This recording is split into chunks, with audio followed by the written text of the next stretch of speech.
আমি আসাদুজ্জামান রনি তুরস্ক ভ্রমণের দ্বিতীয় পর্বে সবাইকে স্বাগত জানাই। জীবন দেখতে চাই ঘুরিয়ে ফিরিয়ে, জীবন দেখাতে চাই। জীবন দেখতে জীবন দেখাতে আমি এখন ইস্তানবুলে। আজ দেখব ইস্তানবুল বিশ্ববিদ্যালয়, গ্র্যান্ড বাজার আর সুলতান আহমেদ মসজিদ। Istanbul is very nice. My group is Vidya Prakashan Mandir Private Limited, Meerut.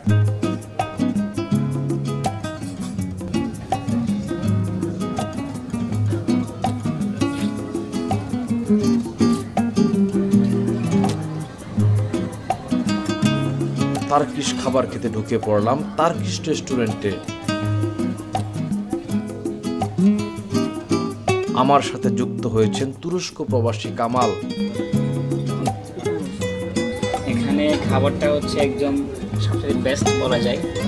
আমরা এখন বসে আছি সিরকেজি স্টেশনের পাশাপাশি। এটা হচ্ছে বেস্ট টুরিস্ট স্পট। সো এখানকার খাবার খুবই ভালো।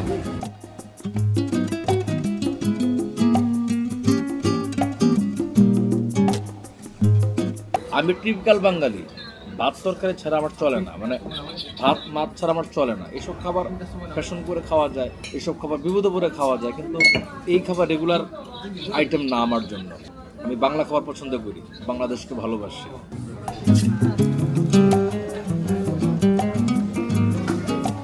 এই ভদ্রমহিলা রুটি বানায় এখানে, সাদা শুভ্র পোশাক পরে ভদ্রমহিলা রুটি বানাচ্ছে, কাবাব বানাচ্ছে, আর এখানে সার্ভ করা হয়। অসাধারণ। আসসালামু আলাইকুম। একটি প্রবাদ আছে, খালি পেটে জল, ভরা পেটে ফল। খাবারের পর আমি ফল খেতে পছন্দ করি। যেহেতু অনেক দেশে বাংলা খাবার সহজে পাওয়া যায় না, তাই ফল খেয়ে আমাকে থাকতে হয়। এই ফ্রেশ ফল দেখে লোভ সামলানো কঠিন, খুবই ফ্রেশ। সেই জয়তুন ফল, এই জয়তুন ফলের কথা কোরআনে বলা আছে, একদম পাকা টস্ট হচ্ছে জয়তুন ফল। এক একটা জয়তুন ফল পেকে এর যে সুগন্ধ বেরোইছে, দেখতে যে কত সুন্দর লাগতেছে, এটা নিশ্চয় অনেক স্বাদ হবে।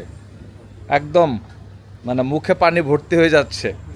এখানে বড়ই পাওয়া যায়, যে বড়ই, এই বড়ইটা বাংলাদেশে বড়ইয়ের মতোই মজা। কফি খাওয়ার জন্য যাচ্ছি, মানে কফি খেতেও এক স্টেশন আর এক স্টেশনে ট্রেন ব্যবহার করতে হয়, কারণ এখানে ঢাল এত উঁচা এবং নামার সময় নিচা, এই উঁচা নিচা নামতে নামতে খবর হয়ে যায়। সো এই যে আমাদের ট্রেন চলে আসছে, এখন এই ট্রেনে চেপে যাচ্ছে আরেক স্টেশনে। এটা বলে মেট্রো বাই। হেঁটে যেতে লাগতো 3 মিনিট, মেট্রোতে যেতে লাগবে 1 মিনিট। বাংলাদেশের মেট্রোর মতনই মনে করতে হবে বাংলাদেশের মেট্রোতে আসছি। এক কাপ কফি নিতে ঢুকে পড়লাম স্টারবাকসে। Cappuccino should be strong, right?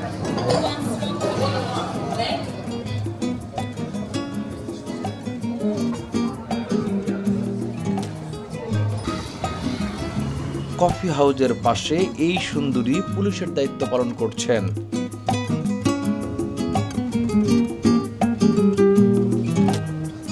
Coffee শেষে আমার গন্তব্য গ্র্যান্ড বাজার।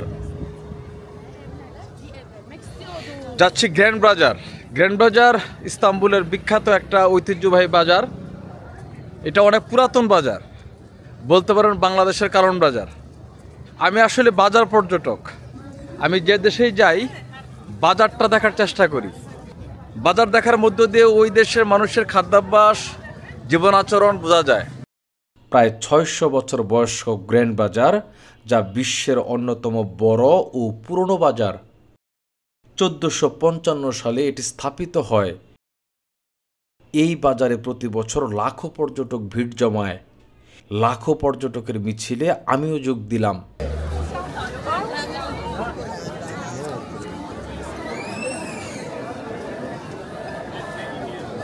মানুষ গ্র্যান্ড বাজার দেখতে আসে, শপিং করতে আসে না। আমি দেখতে এবং দেখাতে এসেছি। লক্ষ লক্ষ মানুষ, মানে কত মানুষ 1 ইঞ্চি জায়গায় পা ফেলার। এই গ্র্যান্ড বাজারটা অনেক বিখ্যাত ইস্তানবুলের কেন গ্র্যান্ড বাজারটা কেন বিখ্যাত ভাই বলো দেখি? মানুষজন এখানে বিশেষ করে স্বর্ণ কেনার জন্য বা সিলভার কেনার জন্য মানুষজন বিশেষ করে আসে। আর এটা হচ্ছে অনেক হিস্টোরিক্যাল একটা প্লেস, অনেক পুরাতন একটা বাজার, ওটার জন্য বিশেষ করে বিখ্যাত। বাট এটাও বলে রাখা ভালো যে ইটস ভেরি এক্সপেন্সিভ।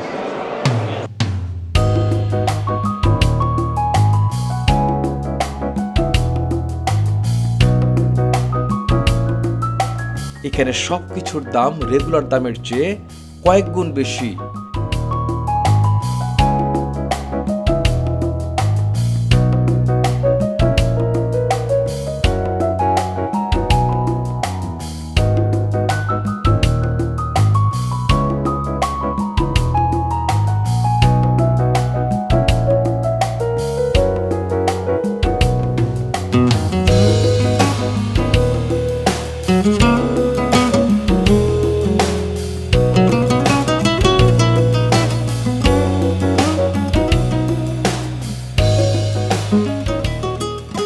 গ্র্যান্ড বাজারের পাশে ইস্তানবুল বিশ্ববিদ্যালয়। আমি আছি ইস্তানবুল বিশ্ববিদ্যালয়ের ঠিক সামনে। ইস্তানবুল বিশ্ববিদ্যালয় 1453 সালে প্রতিষ্ঠিত হয়। এই বিশ্ববিদ্যালয়টি প্রায় 600 বছর পুরনো।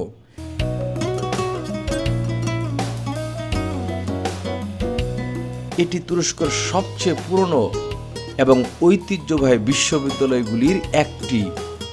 শিক্ষা প্রতিষ্ঠান দেখলে আমি আবেগতাড়িত হই। আমার শিক্ষা জীবন শেষে শিক্ষকতার মধ্য দিয়ে কেরিয়ার শুরু করেছিলাম। শিক্ষা প্রতিষ্ঠান, শিক্ষক, শিক্ষার্থী দেখলে আমার ভালো লাগে। আমি বিশ্বাস করি মসজিদ, মন্দিরের মতো শিক্ষা প্রতিষ্ঠানও পবিত্র, আর শিক্ষকতা সত্যের মোড়কে শৈল্পিক কারুকাজ, পৃথিবীর সেরা কাজ। আমার দেশের বিশ্ববিদ্যালয়ের মতো এখানে সবাই ঢুকতে পারে না, তাই বাহির থেকে এই জ্ঞান মন্দির দেখলাম, নীরবে দাঁড়িয়ে শ্রদ্ধা প্রদর্শন করলাম।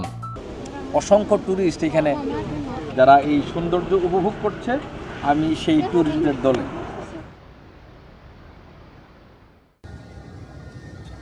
আমার এখানে আসা হয়েছে 2019 সালে।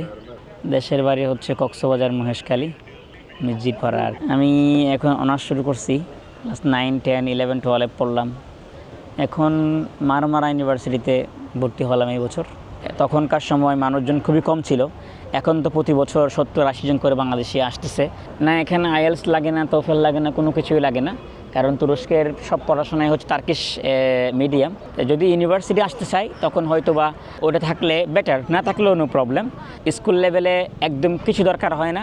ইউনিভার্সিটি লেভেলে এখন একটা সরকারের গভর্নমেন্ট স্কলারশিপ আছে, টার্কিশ বোর্সলারি, ওটাতে হয়তো বা লাগতেও পারে, না থাকলেও সমস্যা নেই। ফুল ফ্রি স্কলারশিপ পাইলে তো টাকা পয়সা খরচ হওয়ার কোনো বিষয়ে আসে না।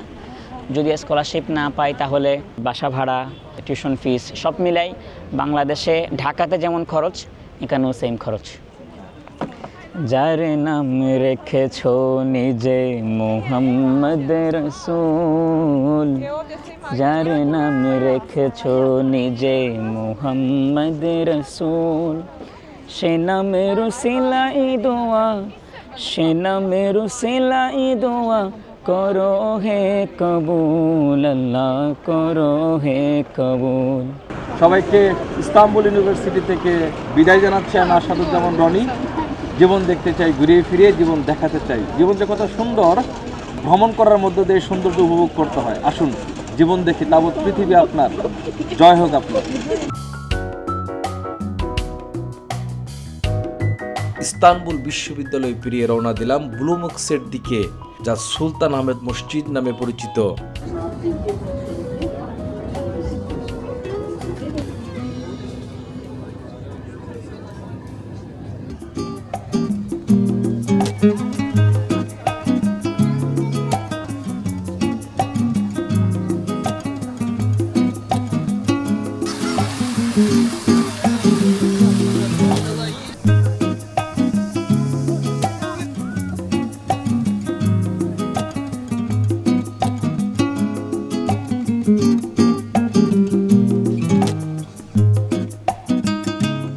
চলে আসলাম সুলতান আহমেদ ময়দান। এই ময়দানের ঠিক পাশেই ঐতিহ্যবাহী ব্লু মস্ক। আমি এখন আছি সুলতান আহমেদ, যাকে ব্লু মস্ক নামে আমরা সবাই চিনি। সেই ব্লু মস্কের সামনে দেখেন শত শত মানুষ শত মানুষ বললে ভুল হবে, হাজার হাজার মানুষ। এখন ব্লু মক্সের ভেতরটা দেখবো। এটা হচ্ছে ব্লু মক্স গেট, এই গেট দিয়ে ভিতরে ঢুকে যাবো।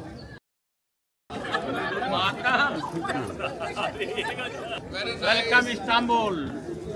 Hello, I come from Bihar, Lakhisaray. Istanbul is very nice. My group is Vidya Prakashan Mandir Private Limited, Meerut. Istanbul very nice. Enjoy Istanbul.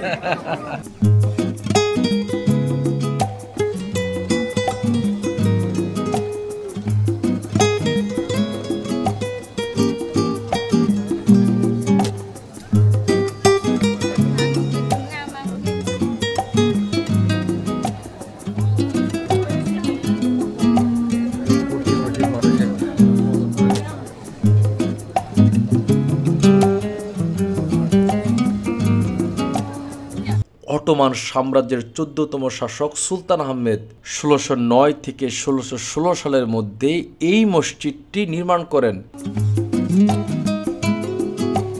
এই মসজিদ একটি বড় গম্বুজ, 8টি ছোট গম্বুজ এবং 6টি মিনার নিয়ে তৈরি। ব্লু মক্সের এই জায়গাটাতে এসে আমি না একটু ইমোশনাল হয়ে পড়ছি। মানে বেশি সুন্দর জিনিস দেখলে আমার মন খারাপ হয়ে যায়, আমি আবেগতাড়িত হয়ে পড়ি। তুরস্ক যারা আসবেন তারা এই জায়গাটাতে আসতে পারেন, না আসলে মিস করবেন। এটা একটা অসাধারণ জায়গা, এই জায়গা আমাকে ইমোশনাল করে ফেলছে। ব্লু মস্কের ঠিক গেট থেকে আমি সবাইকে স্বাগত জানাচ্ছি। আমি আসাদুজ্জামান রনি। আসলে জীবন সুন্দর, আমি বারবার একটা কথা বলি, জীবন দেখতে চাই ঘুরিয়ে ফিরিয়ে, জীবন দেখাতে চাই। জীবন দেখতে এবং জীবন দেখাতে যে আয়োজন, এই আয়োজন আমি এখন আসছি ইস্তাম্বুলের ব্লু মস্কে। ইস্তাম্বুল ব্লু মস্ক মিলে একাকার, মানে ইস্তাম্বুল মানেই ব্লু মস্ক। এটা শুধু মসজিদ বললে ভুল হবে, এটা বিশাল বড় হিস্ট্রি আছে, ইতিহাস আছে। সো ইতিহাস এবং ঐতিহ্যের মিশেলে এক জায়গা ব্লু মস্ক বা সুলতান আহমেদ মসজিদ, যে নামেই তাকে আমরা ডাকি না কেন, অসাধারণ।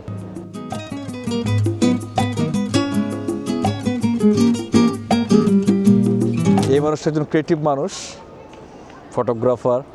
এর সাথে এখানেই দেখা, আমাকে ভিডিও করে দিল। From where you are? Maldives. মালদ্বীপ। What's your name? Mohammed. এখানে এই মানুষটার সাথে পরিচয় করে দিচ্ছি। Hi. From where you are? Maldives as well. মালদ্বীপ থেকে এই ভদ্র মহিলা এবং এই পুরুষ এসছে। মালদ্বীপের এই মানুষগুলোর সাথে পরিচয় হলো। Thank you very much, nice to meet you. আপনারা যারা ঘুরতে পছন্দ করেন, ইস্তাম্বুলে আসবেন, এই জায়গাটাতে অবশ্যই আসার চেষ্টা করবেন, না হলে অনেক কিছু মিস করবেন। 2025 সালে ব্লু মক্সের বয়স প্রায় 409 বছর।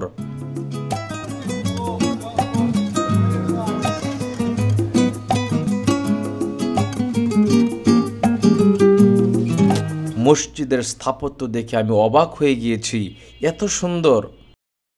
নানা ধর্মের এবং নানা দেশের মানুষ সুলতান আহমেদ মসজিদ দেখতে আসে।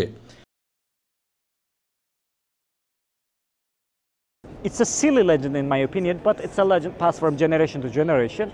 It is said that Sedefkar Mehmet Ağa was already 70 years old. For that reason, when he built this mosque, he asked to, Sultan that how should I do it? And the Sultan said, you should make a golden towered mosque. In Turkish, golden means altın, while the number of the 6 means altı. So Sedefkar Mehmet Ağa was 70 years old. He either misunderstood him or he made a cunning plan by making the 6 towers. And when the Sultan asked, he said, like you requested, I made the 6 towers the mosque. নীল রঙের Iznik tiles দিয়ে এই মসজিদের ভেতরের অংশটা নির্মাণ করার কারণে এটি ব্লু মক্স নামে পরিচিত। মূল কথা হলো, যা ব্লু মক্স তাই সুলতান আহমেদ মসজিদ।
সুলতান আহমেদ মসজিদ সবার জন্য উন্মুক্ত, শুধুমাত্র নামাজের সময় অমুসলিমদের প্রবেশ নিষেধ। মসজিদে প্রবেশ করতে কোনো টিকিট লাগে না, কিন্তু ড্রেস কোড মেনে প্রবেশ করতে হয়। নারীদের জন্য স্কার্ফ ও সম্পূর্ণ শরীর ঢেকে প্রবেশ করা বাধ্যতামূলক এবং পুরুষের জন্য হাঁটুর উপরে থাকা শর্টস নিষিদ্ধ।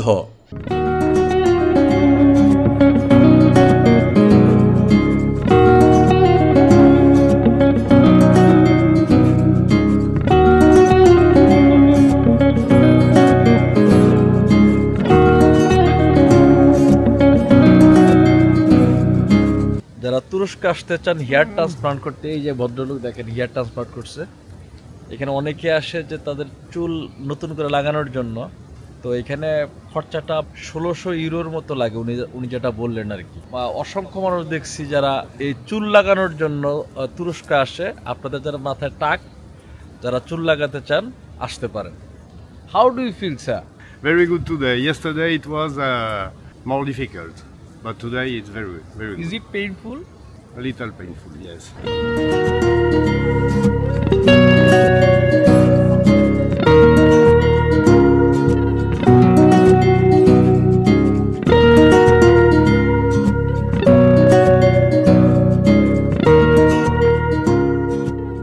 লাইক, কমেন্ট, সাবস্ক্রাইব করে স্লোগানডনি ইউটিউব, ফেসবুক, ইনস্টাগ্রাম, টিকটক সহ সব প্ল্যাটফর্মে যুক্ত হতে পারেন।